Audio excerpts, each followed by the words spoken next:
Thank you. Thank you, everyone. Thank you, everyone. I am Ed McCann. I'm the founder of Writers Read and your co-host, along with Ines Rodrigues, for today's event. This show is part of Carnegie Hall's Spring Festival, Nuestros Sonidos, or Our Sounds, which is a joyful, ongoing celebration of the vibrant sounds, the pioneering rhythms, and the endlessly diverse traditions and enormous influence of Latin culture here in the United States.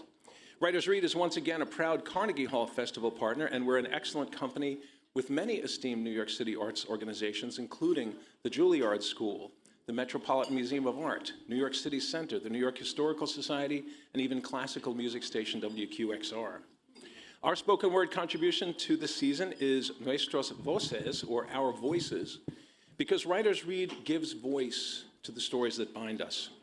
And our team cast a wide net for submissions, and the writers you're about to meet have their roots in Cuba, Mexico, Panama, Honduras, the Dominican Republic, Colombia, Brazil, and Puerto Rico. Our mission is to create performance opportunities for writers, and we also create memorable experiences for you, our guests, and our YouTube viewers, and for the writers whose work we feature. Whether they're established or emerging, or whether published or not, it's all about their ability to present an engaging personal story. And all the stories that we feature on our stage and on our YouTube channel and in our podcast are a maximum of 650 words delivered on stage in 5 minutes. We're delighted to return again to City Winery's flagship here in Manhattan's West Side to celebrate writers and the spoken word with you. I am happy to introduce my co-host and Writers Read's guest editor, Ines Rodrigues. She is a Brazilian journalist who studied language and literature at the University of Perugia in Italy. She lived in London for 4 years before emigrating to the US, and here she became a fiction writer and teacher and earned an MFA from Columbia. She published her first novel, which is called The Days of Bossa Nova, in 2017, and her short fiction appears in the Plenitudes Literary Journal, Columbia Anthology, Tint Journal, and elsewhere. And in 2023, she also published award-winning translation work in Italian. For a decade, she's been a creative writing instructor at the Sarah Lawrence College Writing Institute and the Bronxville Adult School, and for nearly that long, she has been curating the Scarsdale Salon, which is a reading series in partnership with the Scarsdale Public Library and Salon de Belleville in Paris. And I should say here that Ines was one of the very first writers we featured on our stage in our first season over at the Cell on West 23rd Street. And we have spoken several times since about, we really should do something together. So it's only taken us 10 years, but today is the day that we're doing this. When Ines is not teaching or writing stories, she's traveling, playing tennis, or spoiling her 2 cats. And despite living in Scarsdale with her Irish husband of 26 years, this Brazilian native cannot bring herself to eat dinner before 8 p.m. She just can't do it.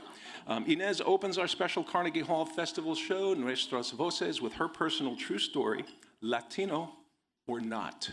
Please give a warm welcome to Ines Rodrigues.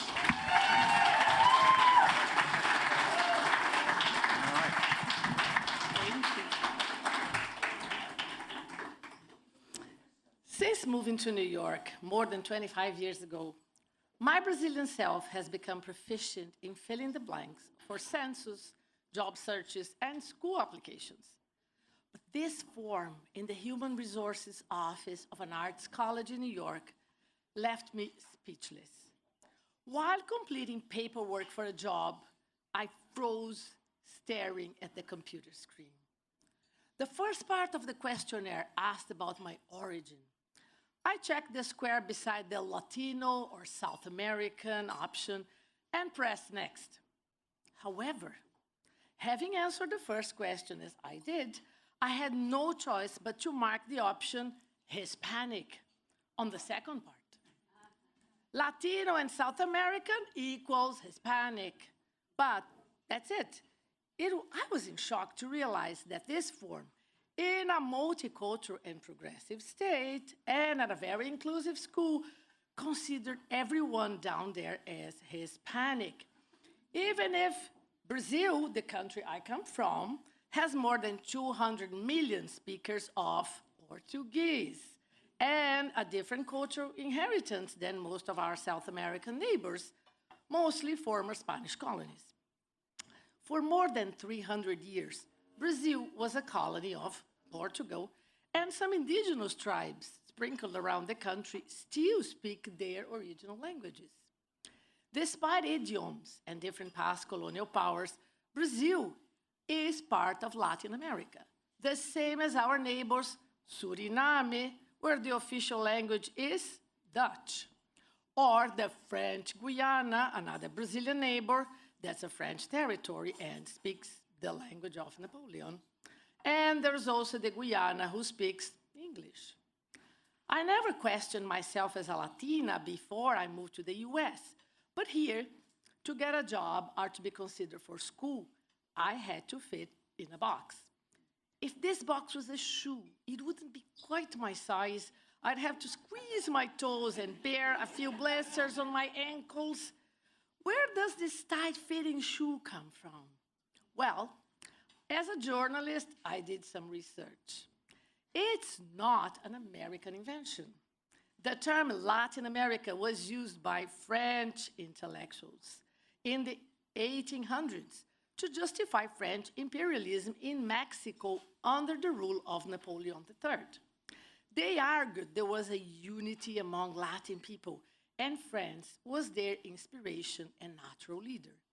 France was ready to defend them from the Anglo-Saxon, including North American, dominance.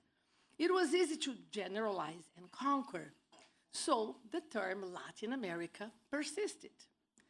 Fast forward to 21st century New York, where we are privileged to hang out with people from all over the world, in bars and workplaces, schools, parks. But yes, I have to admit, I have a special unspoken connection with Latinos. Dinner parties that end up with guests pushing aside the furniture to dance until the wee hours. The fact that you'll never understand, never, how people can have dinner at 5:30 or 6. Come on. When in Latin America, this is the time for the afternoon coffee.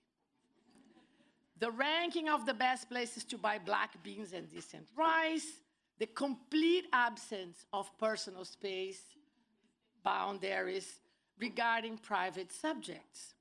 You've just met a childless couple who's married for 10 years. And 5 minutes later, you may ask, but why you never had kids? Latinos won't seem surprised by such a personal approach. They will probably bore you for the next 2 hours about their most recent IVF treatment, including the symptoms and the changes in the menstrual cycle. I feel these connections deep in my soul.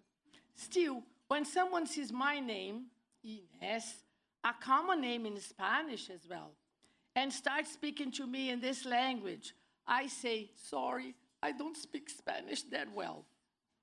So, as I moved on to complete that job application, I left the Hispanic box empty. Then the computer froze. The screen in speechless mode could not accept this non-option option. How could the chip translate my life? Computers can get it. People are another story.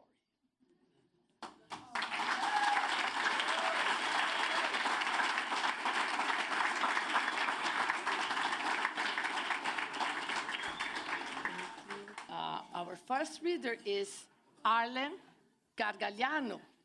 Arlen Gargagliano's Latina de Corazón trajectory started early. She grew up with her mother's Mexico paintings, molas created by the San Blas Indians from Panama, portrait photographs from Guatemala and the Dominican Republic, and her father's tales of living in Mexico. After living in Spain and Peru, Arlen returned to New Rochelle, New York, to teach Spanish to adults as an ESL teacher.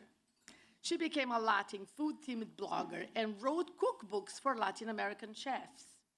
She also authored 2 of her own Latin-infused cocktails and tapas books, and opened Mambo 64, a Latin American-themed restaurant.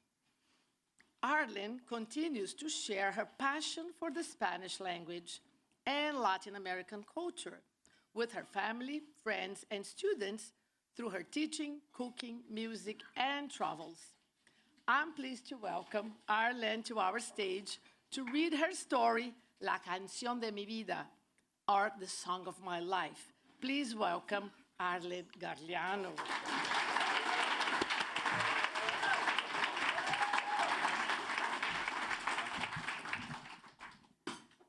Cucurucucú, Paloma. Lola Beltran coos from our living room speakers. Her serenade wafts through our New York City suburban home.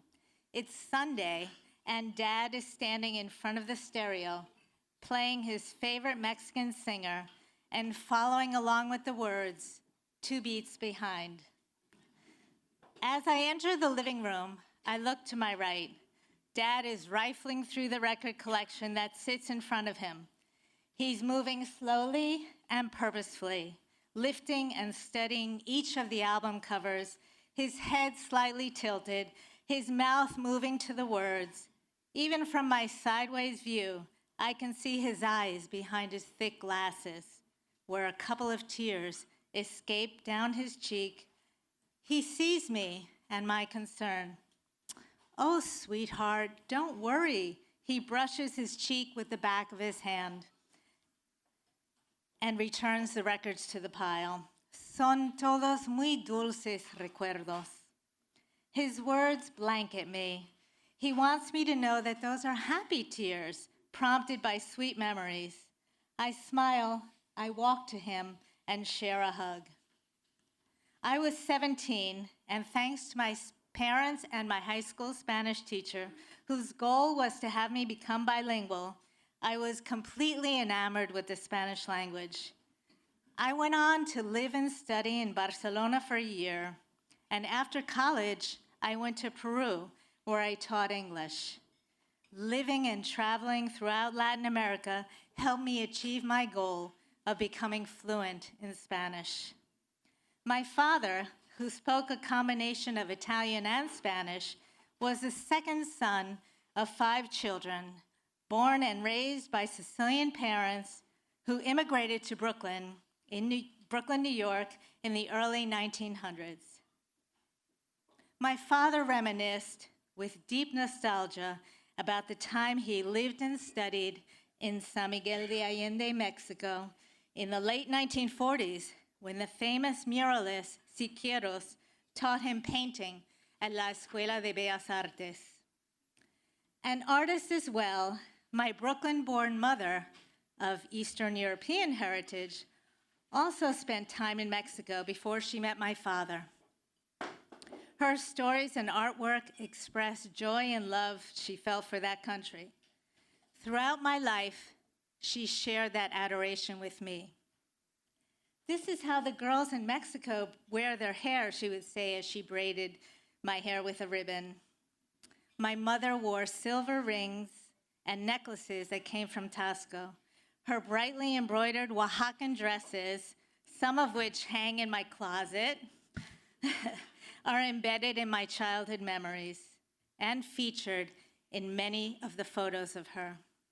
Her cooking also reflected that influence. She often made treats like her bright bell pepper speckled Mexican cornbread and her cayenne-kissed Mexican chocolate cookies. Mexico was a springboard for my parents' love of Spanish. Mine has roots throughout Latin America. Sounds of Spanish embrace me. La vida es un carnaval, one of Celia Cruz's classics, stirs my heart, as does Mark Anthony's Yo no sé mañana.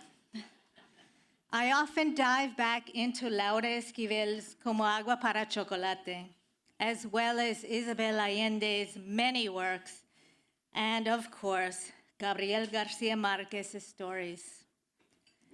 Even when I'm not speaking Spanish, people frequently ask me, but where are you really from?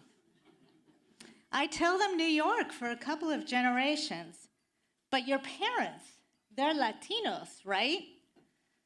People are often confused by my cultural identity, but I'm not.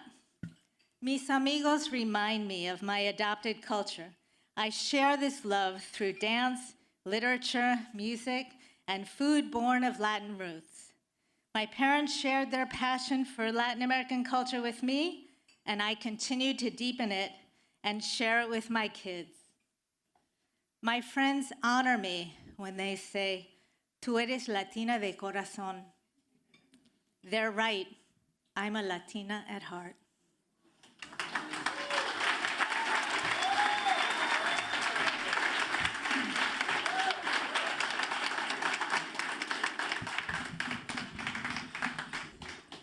Emma Suarez-Baez was born in Ponce, Puerto Rico, to a feminist without a tag and a man who walked to school barefoot. She left the island at 17 following a muse, ballet.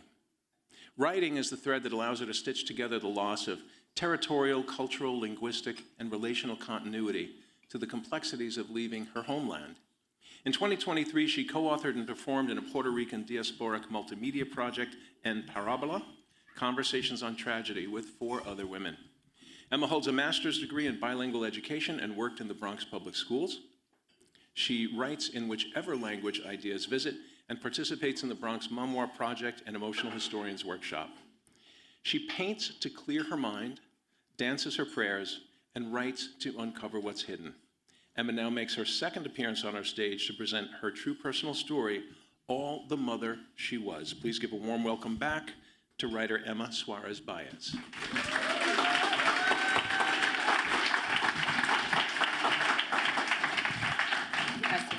When we lined up near the breakfast counter for homework check, Mami often said, "La educación debe ser tu marido."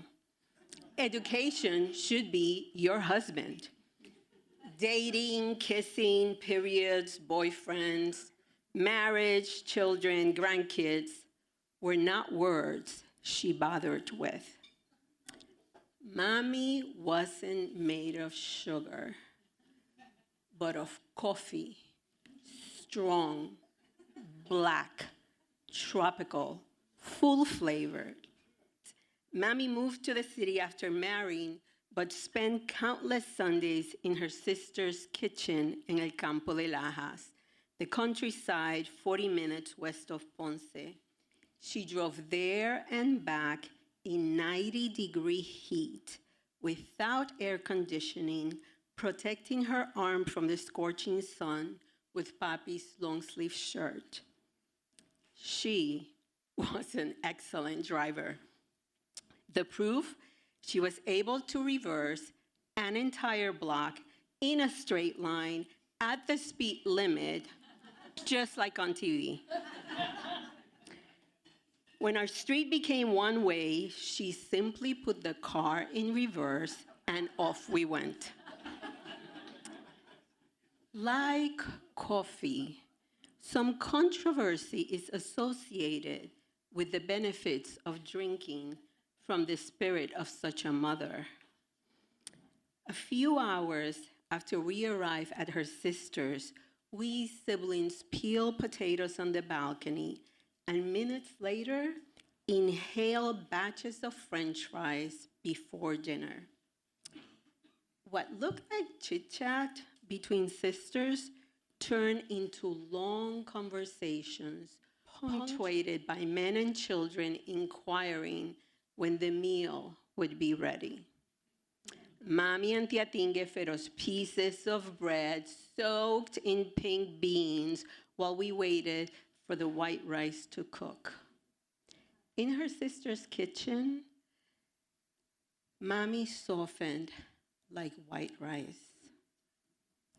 Some Sundays after lunch, she walked down the hill to the pagoda-like almond tree. Mami showed us how to pick the right rock to cut through the reddish-brown cover around each almond husk. Busca una piedra con un lado plano, she'd say. Then she showed my brother, older sister, and me how to hold the semi-drusk sideways and pound and crush only the tip.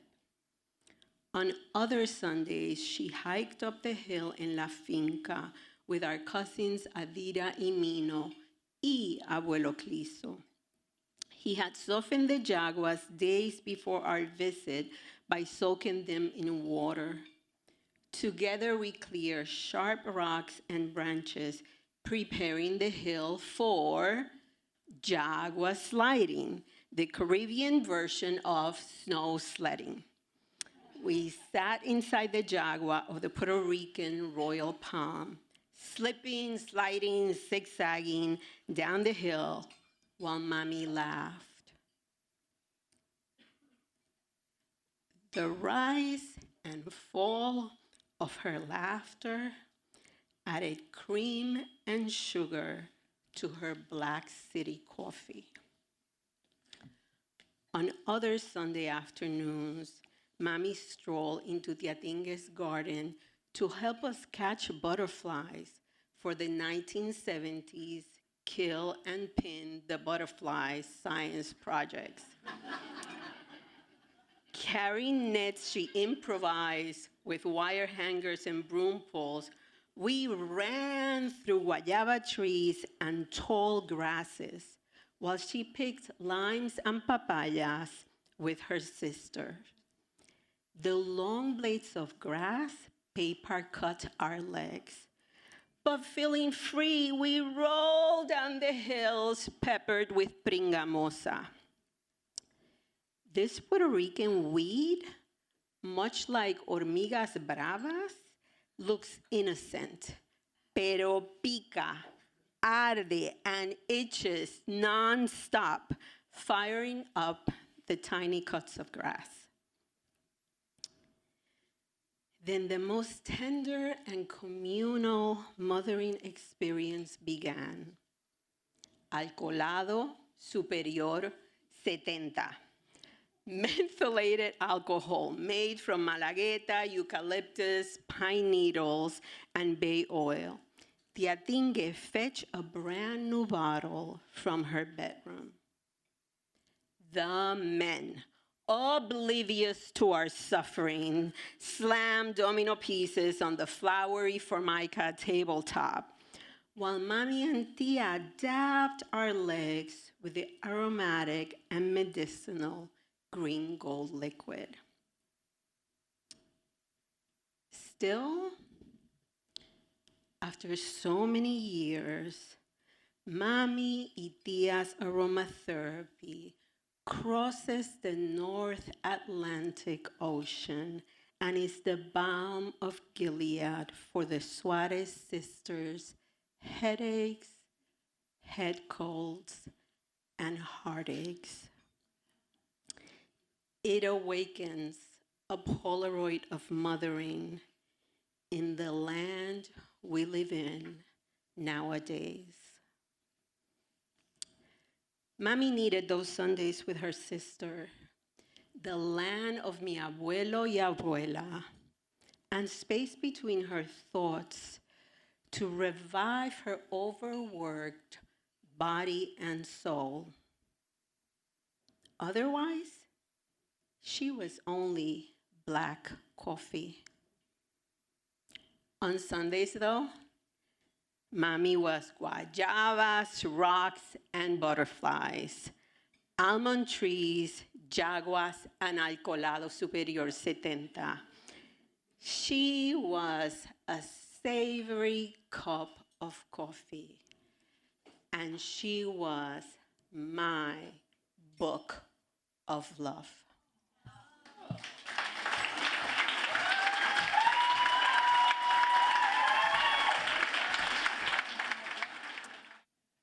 Marlena Maduro Baraf was born in Panama. She left for school in the United States when she was 15 and grew into her Americanismo, never losing her foothold on the small isthmus of Panama, the music of cumbias, the tamborito, the song of her native Spanish. A lifetime later, Marlena is still breathing in Spanish, the name of her Substack newsletter that features conversations with immigrants, now 45 stories strong. In past lives, Marlena was a book editor and designer.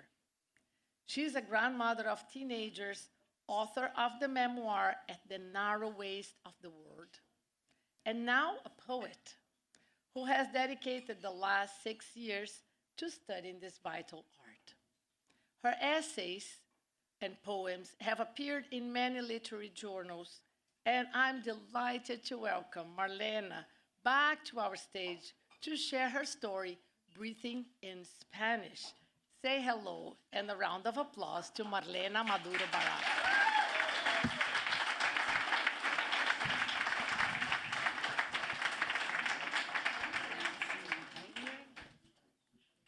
Mi abuela ancianita drove with us to Tocumen, the single-room Tocumen airport of 1969, where we watched airplanes arrive and waved at friends who were departing. The air, a tepid weight on my skin and clothes, a barricade of heat. Everyone was steery, but not me. I was pitch perfect ready for this enterprise. My brow was smooth. I could see forever. I was going to los Estados Unidos de America, to the snow, to the streets paved with gold and lined with Cadillacs. On my first airplane ride, on my first real adventure. The family knew about the frequent fights at home and the disintegrating marriage. It was time for me to join my sister Patricia at school.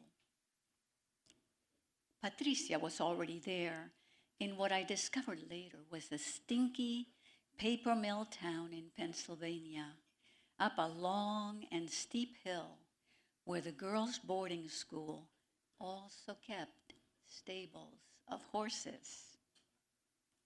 I was to join other sophomores in an oddly blessed place stranded in the heart of the Appalachian Highlands. New vocabulary: car coat, knee socks, falling leaves, flaming baked Alaska, blizzard, sleet, que frío. Patricia returned to Panama after high school. Hidden from me then, I'd made a choice.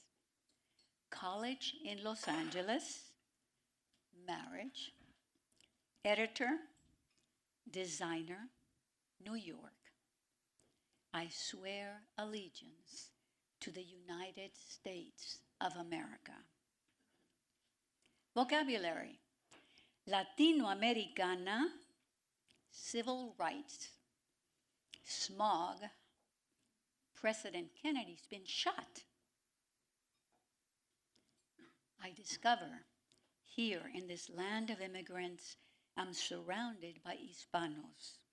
We call ourselves Chicanos, Boricuas, New Yorkers, Afro-Latinos, Latinas, Latinx, Latin, ending with the non-gendered E. In our countries of origin, class differences, shade of skin, and occupation will likely keep us apart.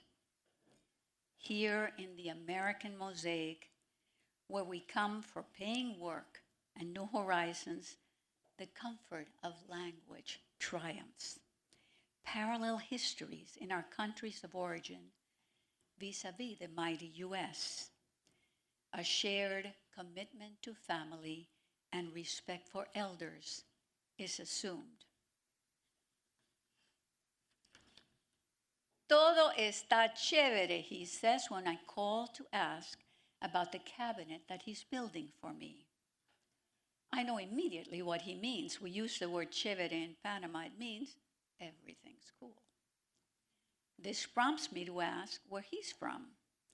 The cabinet maker laughs. De Ecuador. My American husband, who lived in Chile for 6 months, hears me down the hall. He calls out, "Macanudo," which is another way of saying, "It's great, no sweat." At the local storage facility, the manager turns out to be from Santo Domingo. There is an attentiveness in her way of addressing me that I recognize. When she learns that I was born in Panama, she exclaims, "Usted no parece panameña. You don't look Panamanian." I know exactly what she means. Most Panamanians who've settled in New York are of Caribbean origin. I should be black. I am standing on the sidewalk holding a tiny Panama flag made of paper, watching the dancers in bright feathered costumes. It's the Caribbean Day Parade on Eastern Parkway. A policewoman parading breaks the ranks and runs to me. "Panameña?" she asks. Startled when I say sí, she reaches up to my cheek and plants a kiss. I propose an essay to Huffington Post. They give me a ride on their powerful information highway. I write in the wee hours of night, contributing to the column Latino Voices. I call my stories Soy, Somos, I am, we are. I can try to get under the skin of someone else and just begin to piece together new understandings. The common language and shared histories have given us a bridge. Latinos open up to one another. The familiarity of us becomes the we. And any bridge between people is worth crossing. Vocabulary words: Latin pop, hip hop, bachata. Documented, undocumented, dreamers, mixed families, ICE.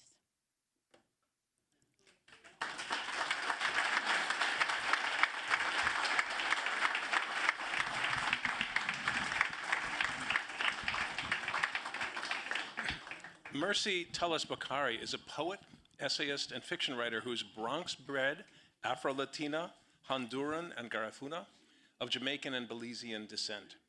She says she went from double Dutch, 25-cent juicies, and train commuting to become the typical, predictable PTA and Girl Scout meeting, driving everywhere suburban mom of two. 11 years in, she's a bit melancholy about losing her Bronx street cred, even though both of her children are on the honor roll in their schools. One variation in her mom life routine involves time with her favorite drinking buddy, which is her father, whom she still allows to brag about sending her to private schools from kindergarten straight through college on an auto mechanic salary. Like many of us, Mercy is a master procrastinator when it comes to writing, but when it's time to get it done, she gets it done. She has published 3 anthologies of poetry. She was a Pushcart nominee twice, and she was included in 8 authors bringing Afro-Latina stories to the forefront by Remezcla magazine. She says she's been 96.5% done with her novel for the last 7 months, and she is still looking for representation. The story Mercy shares with us today, despite what it says in your program, is entitled La Clave, or The Key. Please give a warm welcome back to Mercy Tullis-Bukhari.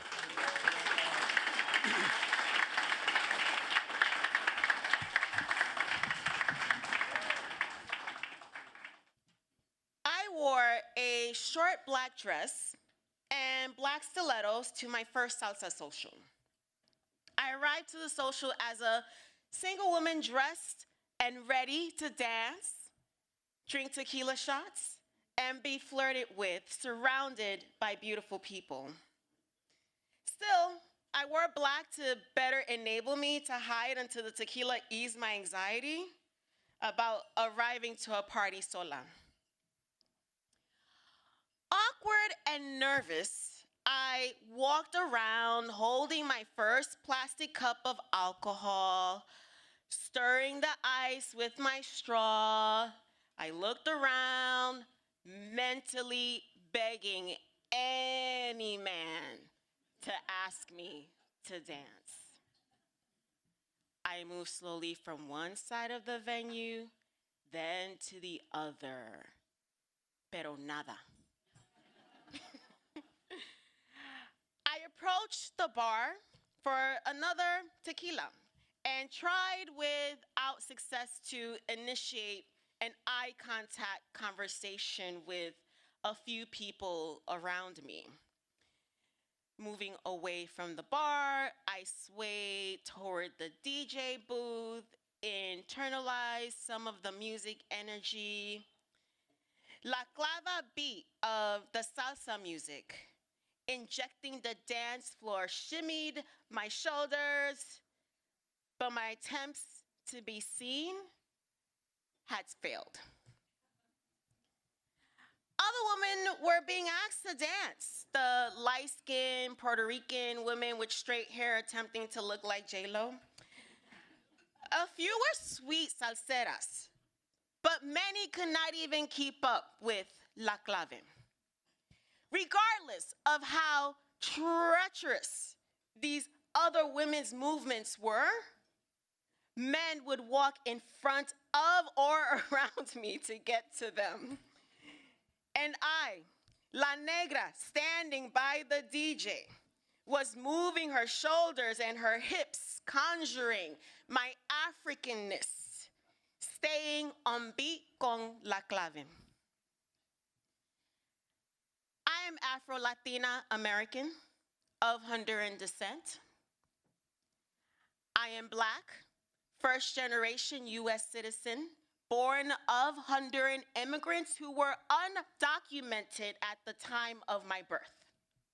Still, I feel as if I am constantly proving my Latinidad to my Latino hermanos and proving my Blackness to my Black brethren.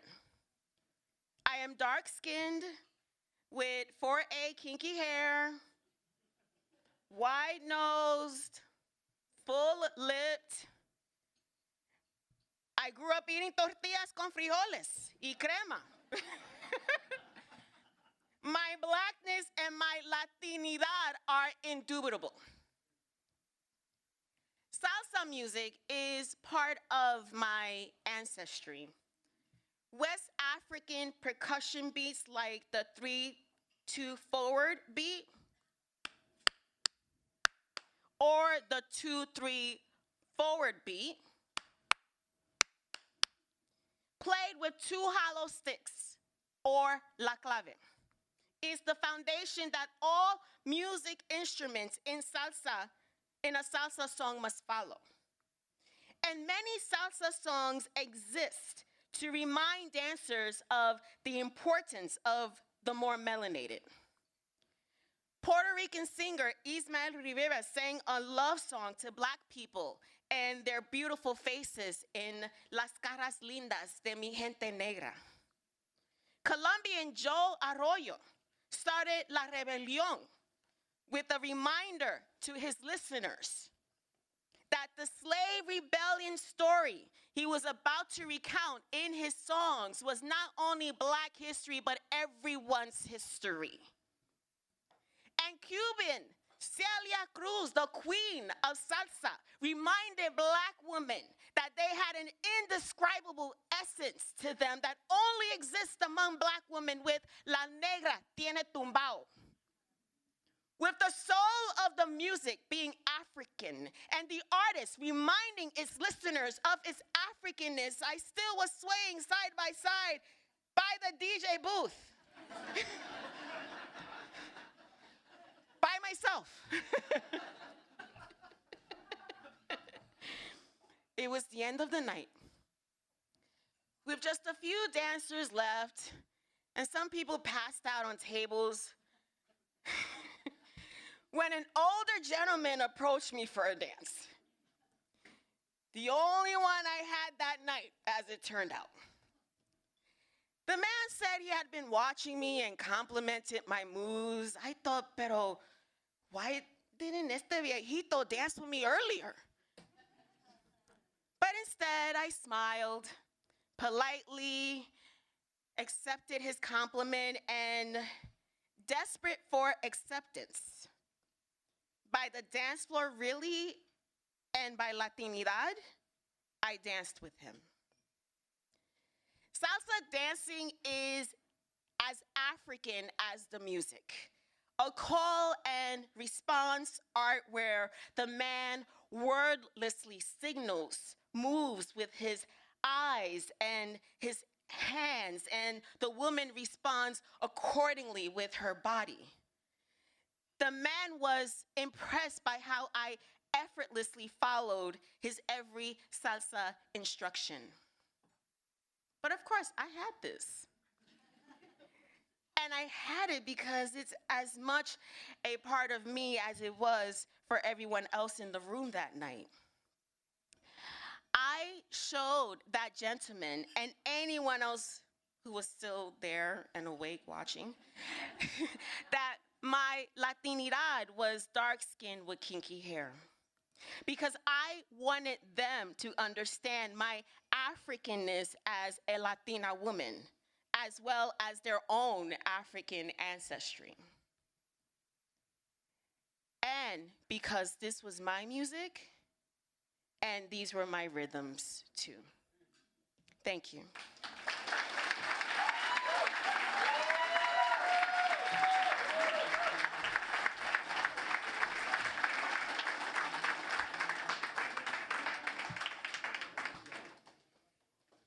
Barbara Espinosa Occhino was born in Cuba and says it's taken her many years to appreciate how much her heritage continues to influence her life in the US. Barbara told me when she and her family arrived in Miami, eager to become patriotic, hardworking Americans, restaurants had signs that read, "No dogs or Cubans allowed." Barbara's early years here were filled with prejudice and bullying for being an immigrant who didn't yet speak English. She tried to blend in, worked hard, and today she feels real pride for what her family has accomplished and who she's become. After 4 decades as an award-winning marketing copywriter, Barbara ventured into nonfiction writing and has had 3 of her stories published in a best-selling book series. Her works have appeared in magazines and other print media, and she's an adjunct college professor of entrepreneurship and journalism. And she conducts writing workshops to inspire the elderly to share their stories. A volunteer student mentor, multilingual jazz singer, and theater and dance devotee, she co-owns a marketing agency with her husband, who have 2 daughters and 3 granddaughters. I'm so glad she's traveled here today from her home in Stamford, Connecticut, to share her story, The Beats of Our Hearts. Please give another warm welcome back to writer Barbara Espinosa Occhino.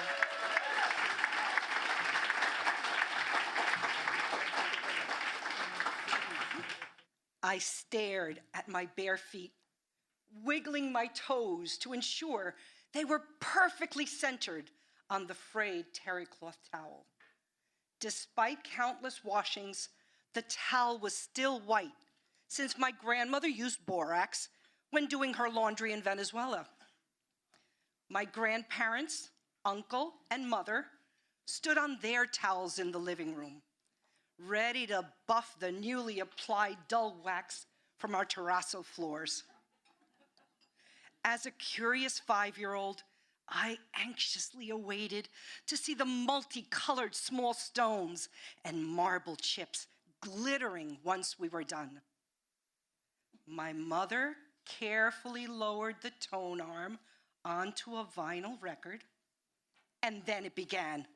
The rousing sounds of the Afro-Cuban song El Manicero, the peanut vendor, permeated the air with all its syncopated clave percussion and brass splendor. Like a shot of adrenaline, We whirled on our towels, polishing the floor as we danced around the living room. My grandmother grinned from ear to ear, my grandfather chuckled, and my 21-year-old mother giggled as she danced with her 15-year-old brother.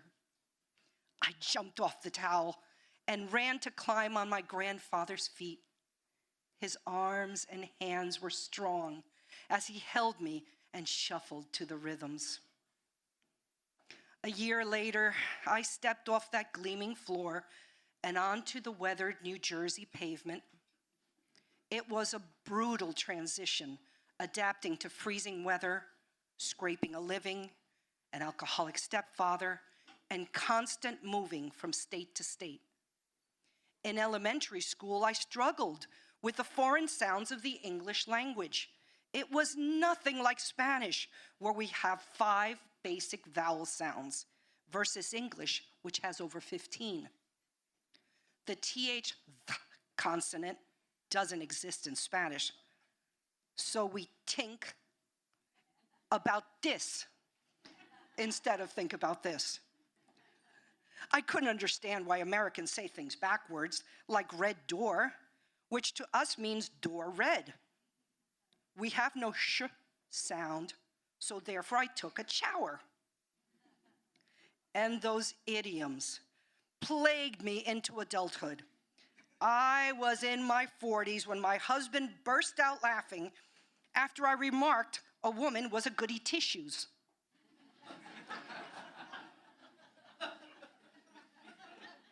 When he exclaimed that it was a goody two-shoes, my jaw dropped. That shoes could be goody?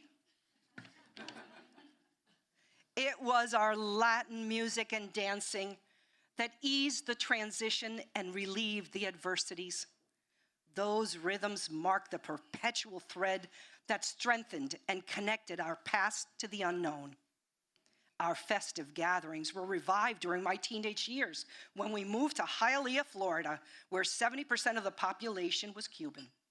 My mother quickly found groups and friends with our Latin spirit and began the December Jubilees honoring Santa Barbara and San Lázaro, celebrations rooted in religion and culture. My parents located caterers to prepare a grand feast of traditional dishes for over 200 guests. Our compact backyard with the chain link fence was transformed as the DJ spun the best of the 1950s orchestras. The terrace pool table was covered with plywood and long red tablecloths to serve as a buffet station. The small patio floor was invigorated with people dancing shoulder to shoulder from early evening until the following morning. My mother was in her glory as she shimmied to salsa in her 5-inch heels. It fits the reason that when I married and moved to Connecticut, our annual Thanksgiving gathering became my excuse to roll up carpets and rearrange the living room furniture for my mother, uncle, family, and guests to rumba. There, my daughters stood on my feet, absorbing the steps. My 3 toddler granddaughters have moved to Tampa, Florida. Downtown, there's a historic neighborhood called Ybor City, which has one of the largest Cuban populations in the country. I long to attend their live music festivals when I visit my grandbabies. At their home, I will play my favorite Cuban melodies as I guide them onto my feet to mambo. With or without towels on the floor, I will be beaming with pride, fostering our Cuban heritage as we dance and sing to El Manicero.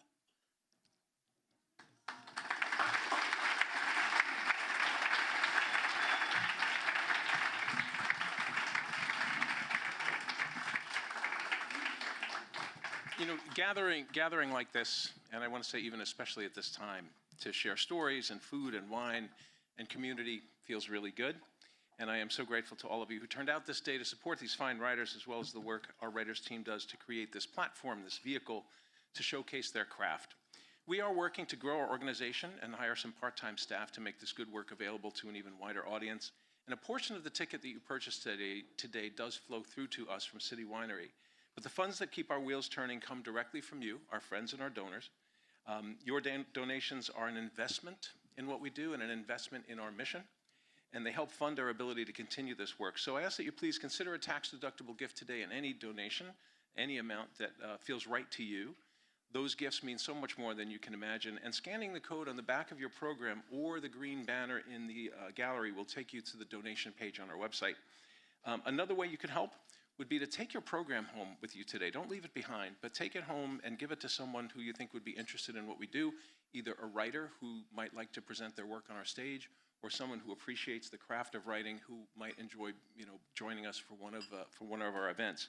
So we're going to pause here for about 15 minutes for your servers to take food orders and refill your glasses. And when you hear this sound,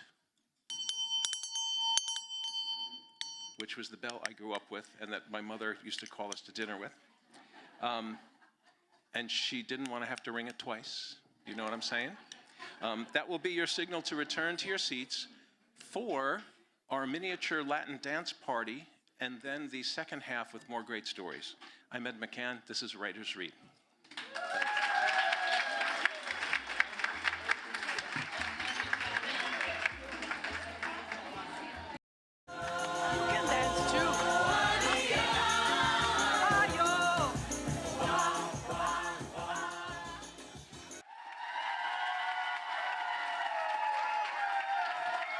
Thank you. Thank you. Thank you very much. Thank you, everyone, and welcome back to the second half of our special Carnegie Hall Spring Festival event, Nuestras Voces, Our Voices, celebrating Latin culture here in America. Before we bring up the next writer, I want to thank some of the folks who helped make this event possible in this great space, from the people here in the house, like Noah on audio, our servers, Kevin and Chris and Quincy, our interns who make it all possible. I'm especially grateful to our Writers Read editors and board members who do help steer the organization. And I want to acknowledge two very special guests who are here in the house. Carnegie Hall's Festival Director, Adrian Fuchs, and his associate in artistic planning, Florian Richard, are both here in the house. And it's because of their invitation and their belief and acknowledgement of what we do that we have been welcomed graciously back into their festival programming year over year. So I thank them for being here. I also have some very exciting news to share, which is, thanks in part to encouragement from Ellen Nenner, we have produced, it's here somewhere, our very first anthology. This is and it's a hardcover anthology. It's the real deal. Well said, well read. It collects, I want to say 62 of my favorite stories from our first 10 years. And I do feel like a proud parent. This has been a long time in the process. It reflects the work of an entire team, years of editing and thousands of submissions that boil down to 60 stories in here. And it's a beautiful book. They're 2-page stories. And I think this is the perfect kind of nightstand reading because every story is complete in one spread in 2 pages, right? So it's the thing I would caution you against is don't consume this like a bag of chips. Like if you have this on your nightstand, 1 story per night, you've got 2 months worth of reading in here.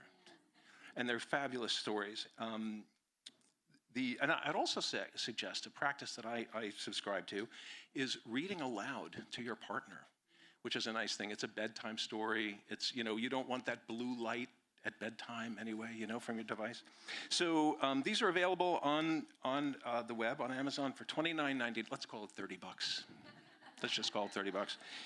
But today, as a show special, and we have these for sale in the gallery afterwards, your purchase, which supports our mission, today will also include a copy of 10, which was our special 10th anniversary publication, which also is filled with stories, lots of bonus material. So that is both books, today only, $30. And remember, what's next weekend? Mother's Day, hello. Which means we're only a month away from Father's Day, right? You would be so covered today only, and we brought enough for everybody to have 6. So, So please, they'll be available, and thank you for supporting our mission. And now to launch into Act 2, please welcome back Writers Read's guest editor and my co-host, Ines Rodrigues.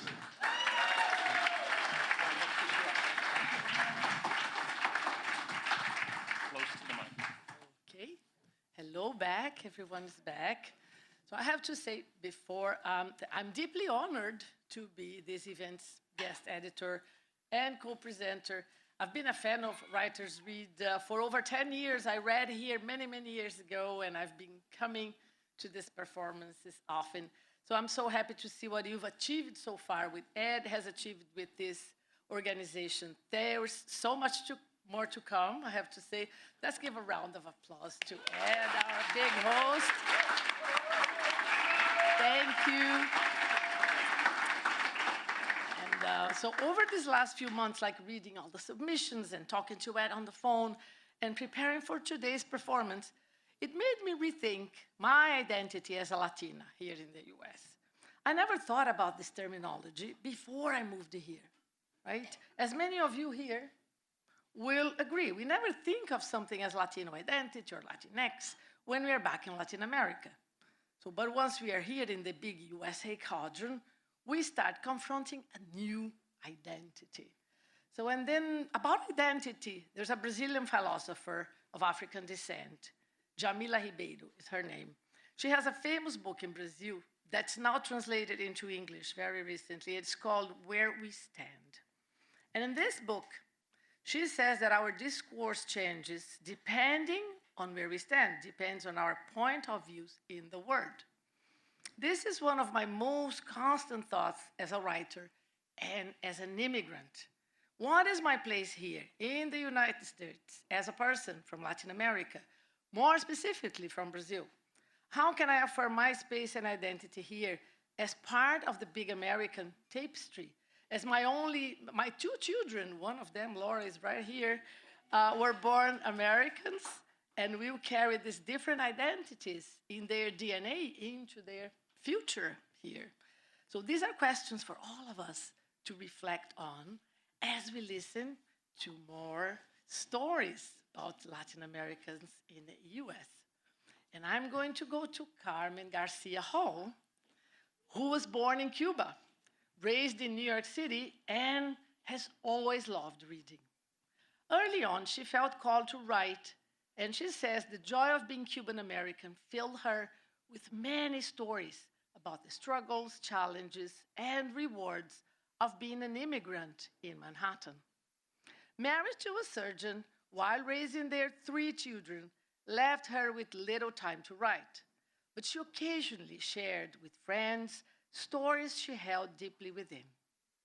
Now, with a bachelor's degree from Boston College in English literature, a laptop, and a little more time for herself, the long-awaited day to tell her stories has finally arrived.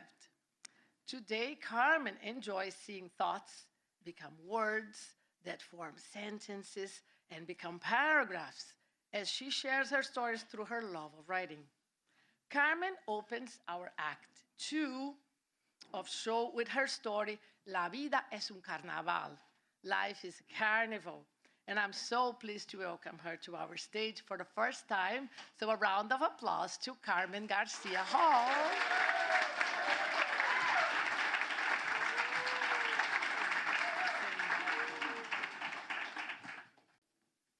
One afternoon in October, after participating in a multicultural event at my children's school, my daughter's first-grade teacher approached me and expressed how she enjoyed my presentation.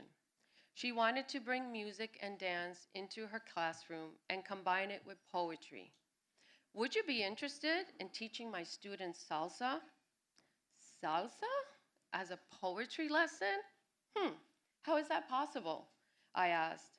I watched how you share the love of your country through the joy of music and dance. It was very poetic. Come Friday mornings and use the same Celia Cruz song. I loved it. La Vida es un Carnaval is a song that speaks of celebrating the joys of life. It encourages listeners to dance and sing and live life to the fullest. Celia Cruz, just like my parents, knew firsthand how difficult it was to leave Cuba behind. My parents juggled to assimilate into their new lives while insisting on the Cuban culture at home. I, on the other hand, was absorbing my new traditions and seeing myself more as an American. Nunca olvides donde naciste, my father would remind me. Sí, papi, ya. I know where I was born, pero I live in America. My confusion stemmed from witnessing the nightmare of their American dream, a dream that drained my parents with relentless days of work while raising 4 children without any support, struggling to speak English only to be judged for their accents, all while aching for the families behind, wondering if they will ever be reunited. My own rebellion against what felt like a dictatorship at home did not help. Solamente español en esta casa. Pero papi, English is my new language. My mother's delicious Cuban dishes were always served with, why can't we have pizza like Debbie's house? Porque esta no es la casa de Debbie. Having no family around meant play dates or sleepovers were only allowed in our home since no one could be trusted. Uno nunca sabe. Pero Mimi, you know their parents. Attempting to discover my true identity outside my Cuban traditions was also confusing. Growing up in the Inwood section of Manhattan with a Latino rate of only 10%, my olive skin and green eyes, unlike my father's brown eyes and darker skin, was always questioned. Where are you from? Sometimes I lied and said I was adopted, and other times I told the truth. Cuba. You're Cuban? You don't look Cuban. I resented being asked because it confirmed I was not American. What am I? ¿Qué soy? My parents' love of salsa showed me how to be Cuban and American. Listening to Celia Cruz and other salseros playing in our home, especially on the weekends, was common. A bailar, Papi would say as he danced into the kitchen, holding out his hand for my mother to join him. Music and dance were their remedy for tough times. They pushed their troubles aside and did exactly what Celia sang them to do. Celebrate, because la vida es un carnaval. The rhythm of the music, along with the beat of the drums, transported them to the island they always called home. Their love of dance guided me to understand my true identity. Salsa allowed me to be both, no matter where I belonged. I entered my daughter's first grade class that Friday, proud to teach them a dance that reunites me with my childhood, my Cuban traditions, and my gratitude for my parents. Salsa gives me the opportunity to blend my cultures and lets me cultivate my own way of being Cuban in America. Are we ready to dance salsa? I promise this will be fun, I assured the class as they began to move awkwardly to the music. The sound of Celia Cruz's voice guided me as I took a few steps and reminded them that this salsa doesn't go with chips. It's all in the hips.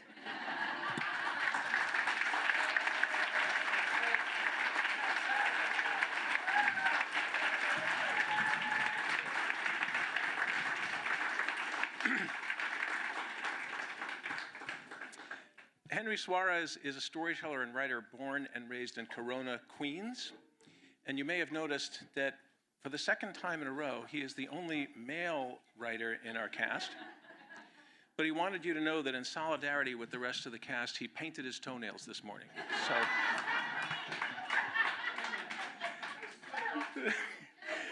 Henry's writing recounts his escapades trying to maintain his Dominican culture as a first-generation American, the unpredictability of parenthood, and his struggle to keep his sanity in midlife. His narratives have appeared in the New York Times Tiny Love column, DWA Cuenticos, and Acentos Review, and he traveled here today to share his story, the things we share. Please say hello to Henry Suarez.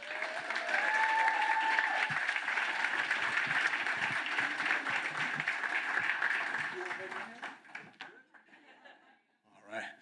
So back in the day, we lived in my uncle's two-bedroom apartment. My uncle, his wife, their 3 children in one room, and in the other, my parents, my newborn brother Ariel, and myself. One evening after dinner, Mommy put Ariel down to bed. She asked my Aunt Betania to listen out for him as she took me to do some laundry.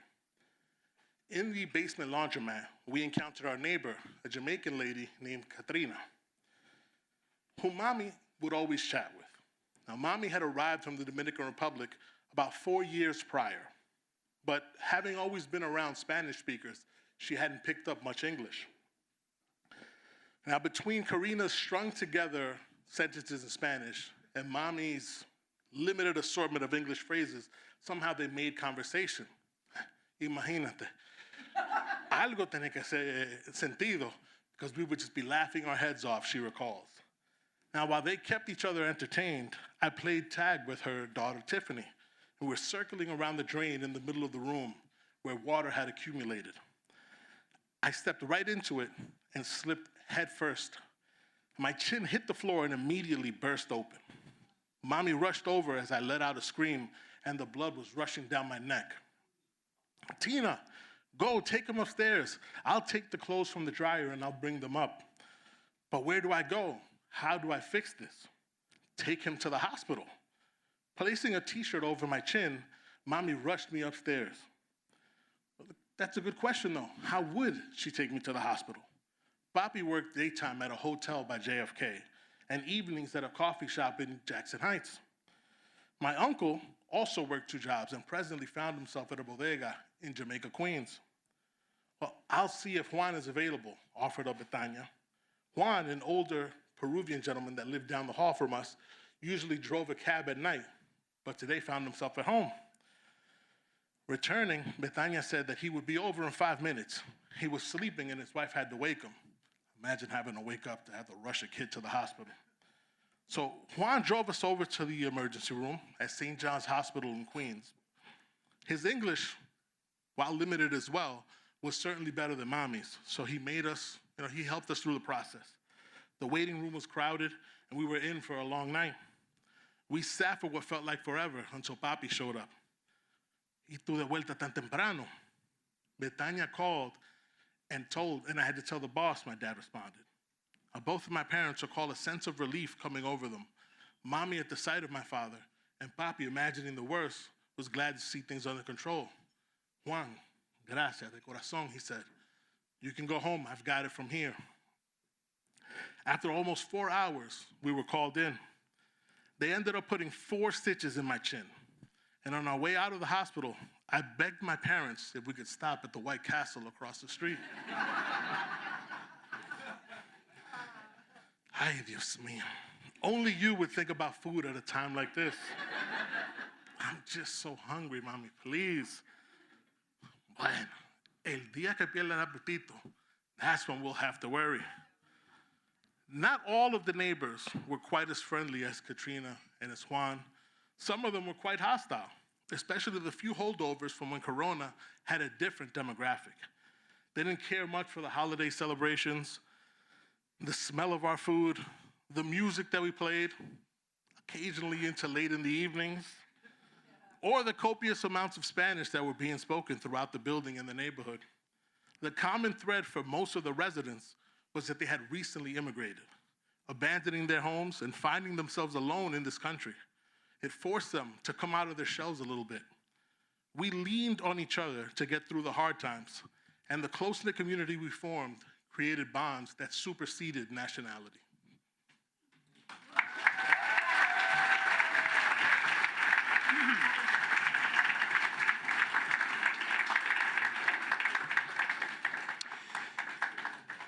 The very first thing Melissa Downing wants you to know is that she is most definitely not a writer. In fact, she's actually a surgeon. At least that where she received her formal training and how she spends most of her days. But she's always loved the written word, whether reading what others have crafted or writing stories on her own.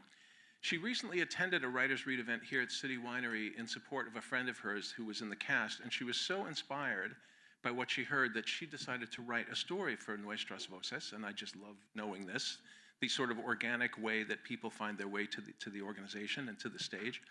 In addition to being a surgeon, Melissa is a married mom who lives in Brooklyn with her 3 children. Her heritage is Puerto Rican, born and raised in Texas by, she says, 2 New Yorkers.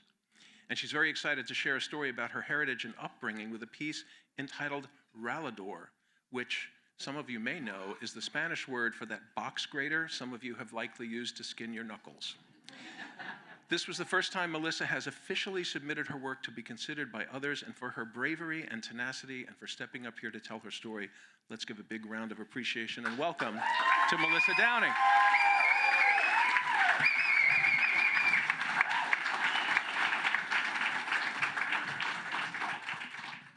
Every year, just before the Christmas holidays, my family would gather for one sacred day to partake in a ritual of preparing pasteles.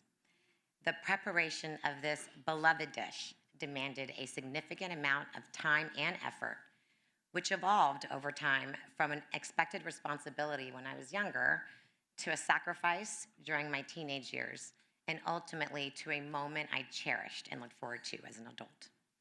Mom, the head cocinera, was in charge of all of the prep. The presence of a large box of green bananas, not to be confused with plantains, yautía, calabaza, achiote seeds, banana leaves, pastel string, and more, was a signal that the sacred day was upon us.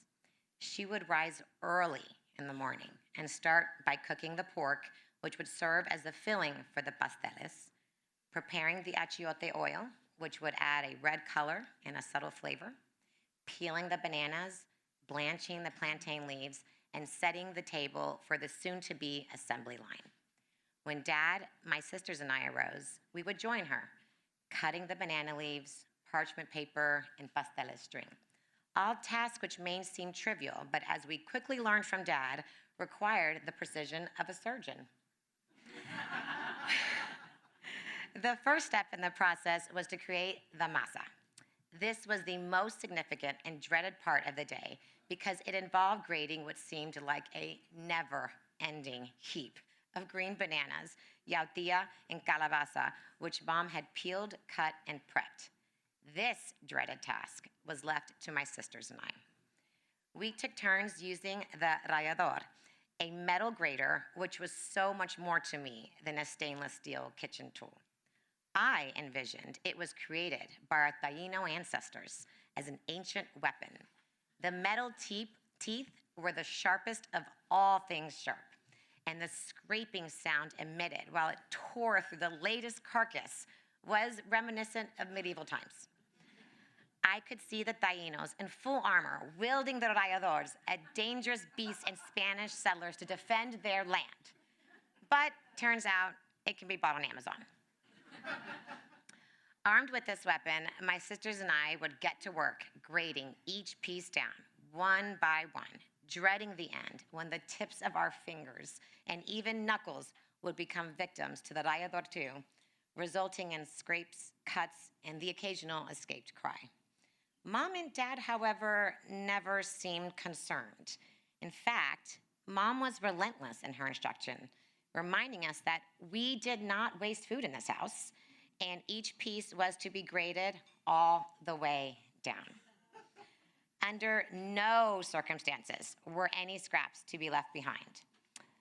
On occasion, when we had the courage to point out that small drops of an unspoken ingredient were making their way into the mushy masa, Mom would shoot us an unsympathetic look and instruct us to get back to work. As the day progressed, my sisters and I would alternate between nursing our injuries and comparing our scars, like guerreras in the battlefield, boasting when one of us had managed to escape the jaws of the Rallador, if even a few times. After all, there was a numbness that set in, and maybe it wasn't all that bad. Over the years, this annual ritual included abuela and eventually our younger siblings, who were put to the task of using the Rallador, which us girls knew was the lowest task. Once they arrived to the assembly line, we were promoted. But I was not so far removed from the dangers of the Rallador, nor had I forgotten about the scars and calluses which would follow in the ensuing days. I was, in fact, sympathetic to the trauma which would come from my younger siblings' labor. Yet, a guerrera can only become a warrior after surviving battle, so between their complaints and cries, I reminded them to grate each piece all the way down.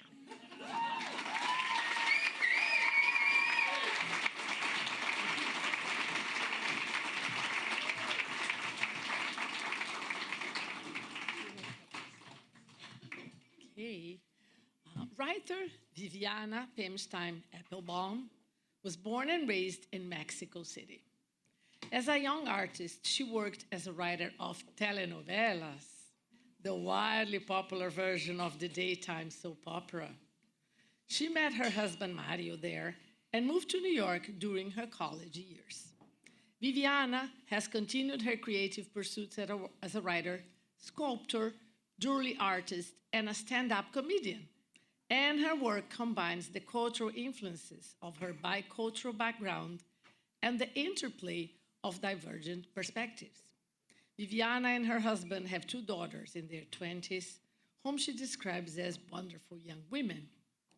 And she wrote Diosito, the story you're about to hear, especially for the National Arts Club Literary Committee's annual reading. When a friend heard her present it at the National Arts Club a couple of months back, he suggested she submit it to Writers Read. And so, here to share her story, Diosito, celebrating her Latin culture in the U.S., please welcome Viviana Epelbaum.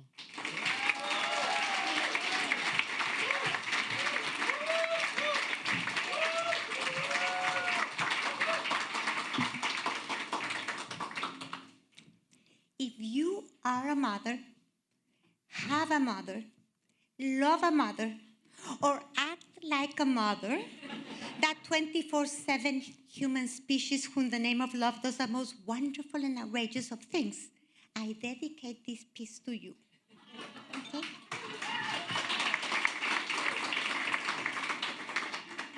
Diosito. Something bad had happened to them. I woke up and ran to the bedroom. His knees were resting on the ground. His hands were clasped together on the bed's mattress with his head bowed down. This image was comforting. I went back to my room. I tried to emulate my father's posture, but I was too short. I climbed up in bed with my back against the headboard, my legs bent with my knees touching, my hands like his clasped together and my eyes closed. I talked to God for the first time. I called him Diosito, the endearing name for Dios, God in English. In Mexico, we use diminutives to show affection. Hello, Diosito, I said. My name is Viviana. Please make my parents live forever. I was 4. We were a Jewish family living in Mexico City. For high holidays, we went to synagogue and to Sunday Mass with our nanny when my parents were away. It was fine with them.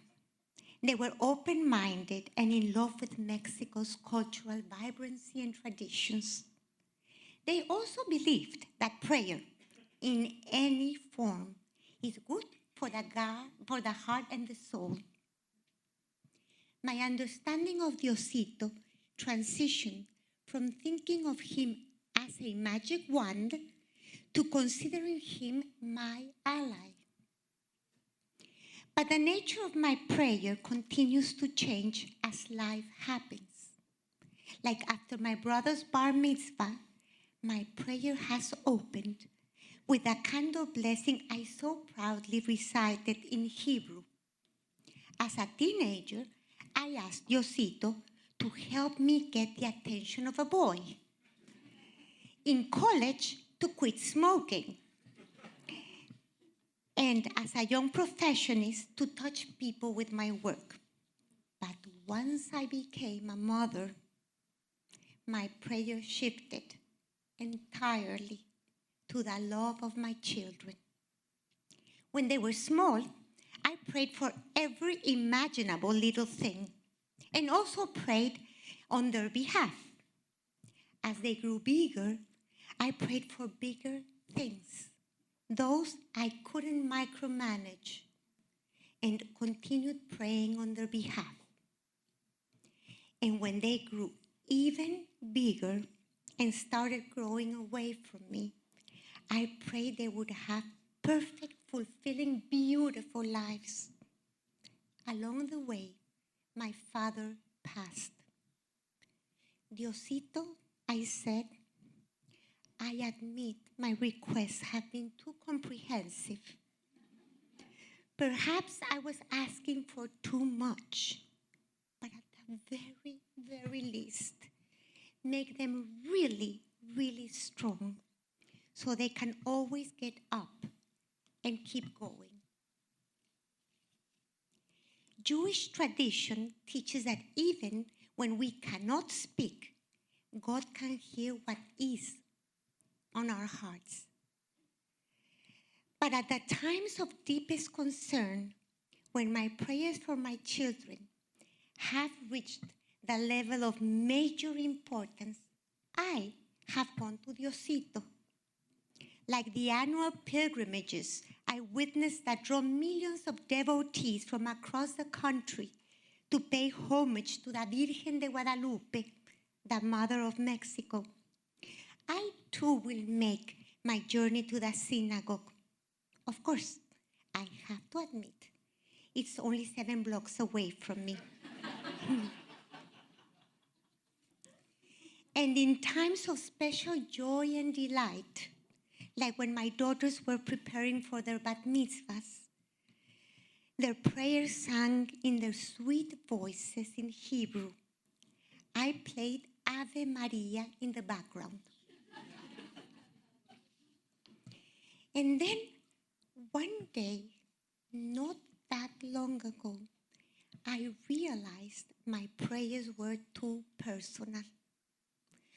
I started praying for the world. But let's be honest, it all comes down to this.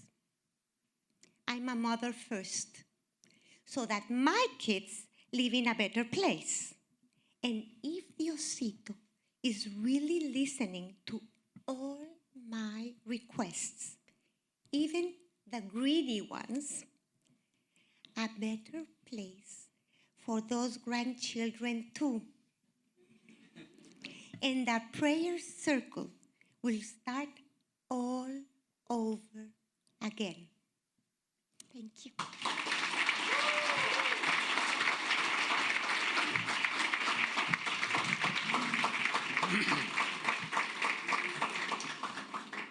Writer Tamara Ehlin's somewhat checkered career recently culminated in checkered pants as a chef-owner of the Forsyth Bed and Breakfast in Kingston, New York, which is our backyard, my backyard. The Forsyth's 3-course breakfast and contemporary lodging were praised in Vogue, the Huffington Post, and Hudson Valley Magazine, among others.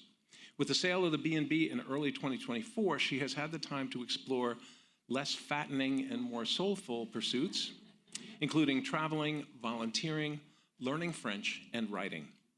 Tamara's professional life includes more than 35 years in fundraising and communications, and I'll want to talk with you about that after the show. Could we do that, right? Her personal life includes 1 husband, 2 grown kids, and a Chihuahua who idolizes her. Tamara's at work on a memoir with recipes tentatively titled, Donald Sutherland Loved My Scones.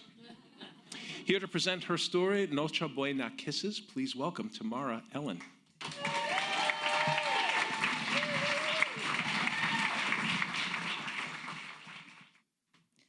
I knew nothing about Cuban culture when I met my husband in New York City.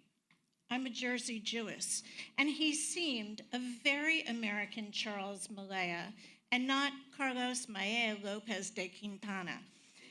And when I met his family for the first time in Miami on Christmas Eve 1988, well, let's just say I learned a few things.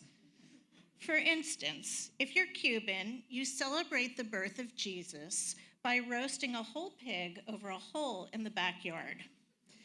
Like a pot of frijoles, Nochebuena is known to bring emotions to a boil, stirring up memories and trouble in equal parts. We arrive at the family home the morning of the 23rd, as the pig is being bathed in mojo made from sour oranges grown in the yard and an obscene quantity of garlic. The women are busy with their dishes. Maria Pilar is tending her famous black beans. Maria Carmen makes the fluffiest rice. Cousin Mercedes has not, unfortunately, made it up the ranks to a hot dish and is cutting up cheese to be served with Ritz crackers. Cousins shop for rum and tres leches cake, stopping for a cortadito along the way. Digging the fire pit consumes most of Christmas Eve day. 1 hour of actual digging is punctuated by long stories, like the one about the time Tio Hermes fell into the fire after emptying the Bacardi and spent the night in the ER.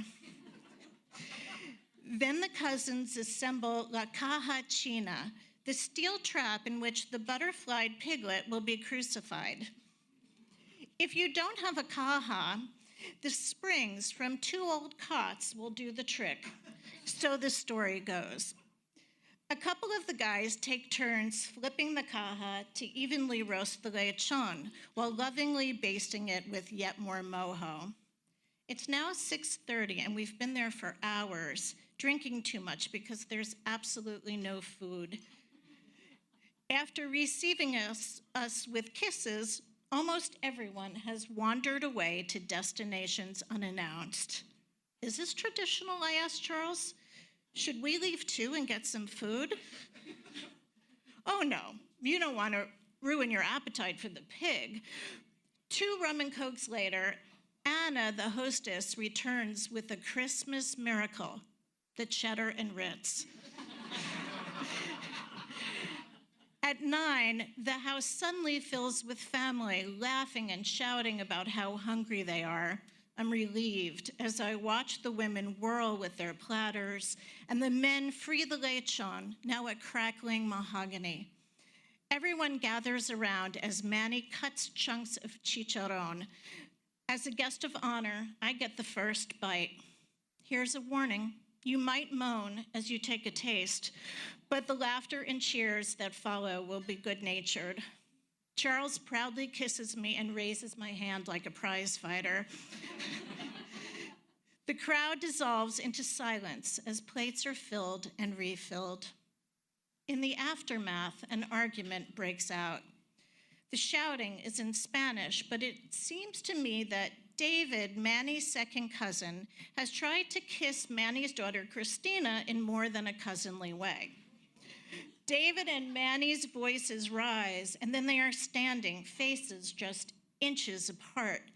Manny suddenly walks away, and someone shouts, "He's getting his gun." The New Yorkers make a run for it.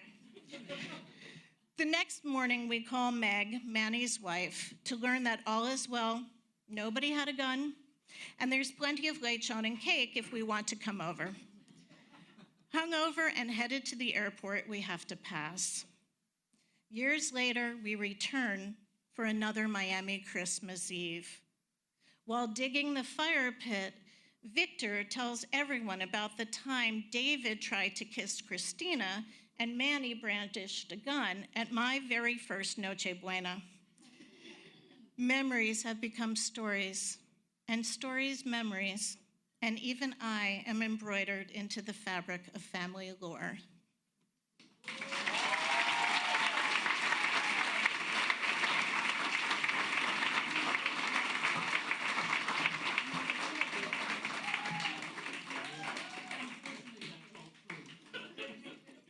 When 9-year-old Abril Pena's uncle, asked her what she wanted to be when she grew up. She happily responded, "I'm going to be an artist and a writer." Her uncle laughed and said, "Wow, you picked the two worst paying jobs." We know that, right? To make her family really proud, she instead pursued the third worst paying job, working at a nonprofit. Born and raised in Queens, New York, to Dominican parents, Abril is actually both a writer and a social impact professional. Her personal essays have been published in 3 of the Dominican Writers Association's short stories collections, and she served in the nonprofit and social impact spaces, advocating for youth, education, racial and gender equity, and financial literacy, supporting grassroots leaders who are paving the way for a brighter future. She closes our special Carnegie Hall Festival partner event, Nuestras Voces, with her story for the love of TV. Please say hello to Abril Pena.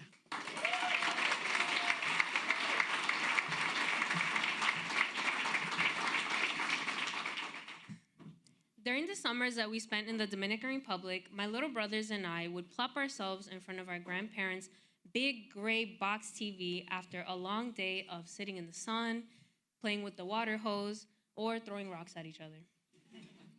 See, we weren't spending our summer breaks in the part of DR that you see in the commercials and the travel brochures. We were far from beaches, resorts, and most importantly, Wi-Fi. No, we were in El Campo, where a typical day for us involved going to a neighbor's house so they can see how big we've gotten since the last time they've seen us, begging my mom for change to buy cold Pepsis at El Colmado, and going back home to watch in horror as our grandmother kills a chicken in the backyard for dinner.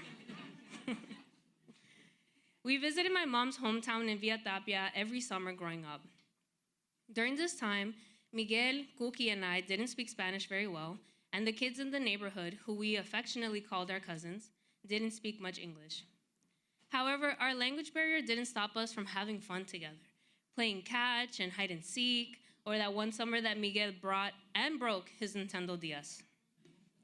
When we finally had enough of being outside, sunburnt and riddled with mosquito bites, we returned to Mama and Papa's house to watch TV.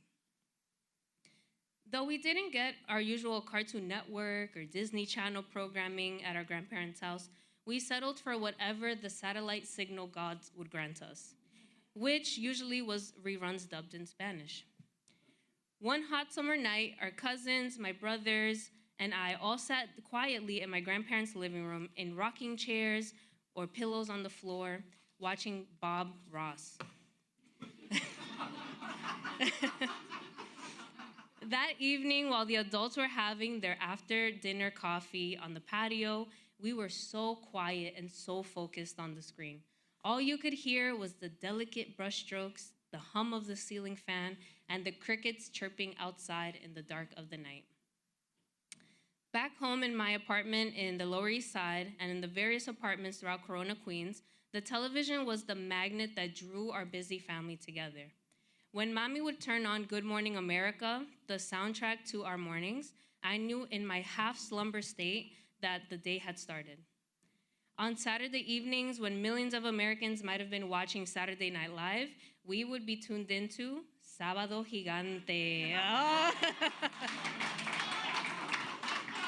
For those of you who don't know, Sábado Gigante is a 3-hour live show featuring comedy skits, advice segments, music, and dance performances.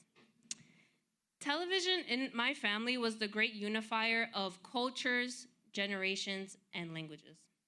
Together, we watched hours of reality shows that we compared our own families to, like the misbehaved children of Nanny 911 and the strict mothers of Wife Swap. One of the shows that we most bonded over, perhaps surprisingly, was Golden Girls. It was a show that I always picked to watch when it was on, and over the course of the 30-minute episodes, my brothers and my mom would listen in long enough until they eventually were seated on the couch with me, cackling over a line delivered by monotone Dorothy or sassy Sophia. I knew this show became a family favorite when I would randomly start singing, "Thank you for being a friend." And Miguel, my brother in the kitchen, would continue, "Travel down the road and back again." These shows, despite having mostly white casts and showcasing lifestyles we knew nothing about, somehow gave us, the first-generation American children and our immigrant mother, something to bond over. Together on the couch, we explained jokes that either we were too young to understand or my mom couldn't translate on her own. We resonated with dysfunctional families. Sitting on opposite ends of a cultural bridge, television was where we met in the middle. Thank you.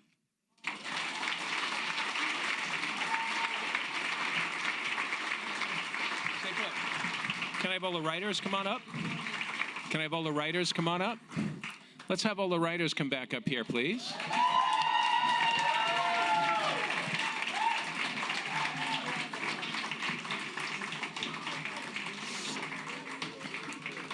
We built Writers Read around dozens of afternoons just like this one, and I'm so proud of what a small group of unpaid volunteers has sort of accomplished and continues to build with me. Thank you again to City Winery and all of you for your support and our efforts here today. Please do tell your friends about us. Please take your program home with you. Please consider a charitable, tax-deductible gift to help us grow.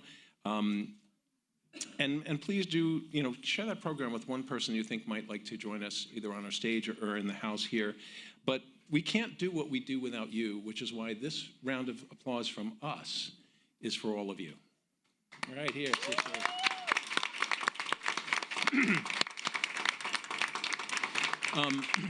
One thing, I would be remiss if I didn't tell you that our art director and crack social media marketing expert said, don't forget to tell people they have to follow us on Instagram. They have to do Instagram. They should do it now. They should do it today. We are starting to ramp up and pay attention to social media. So please, Instagram. Don't forget. Writers Read. And don't rush off if you don't have to. We've got some wine and cheese and conversation in the gallery for the next hour. And the last thing we're going to do is something that we rehearsed together before you got here. Watch this. Come on.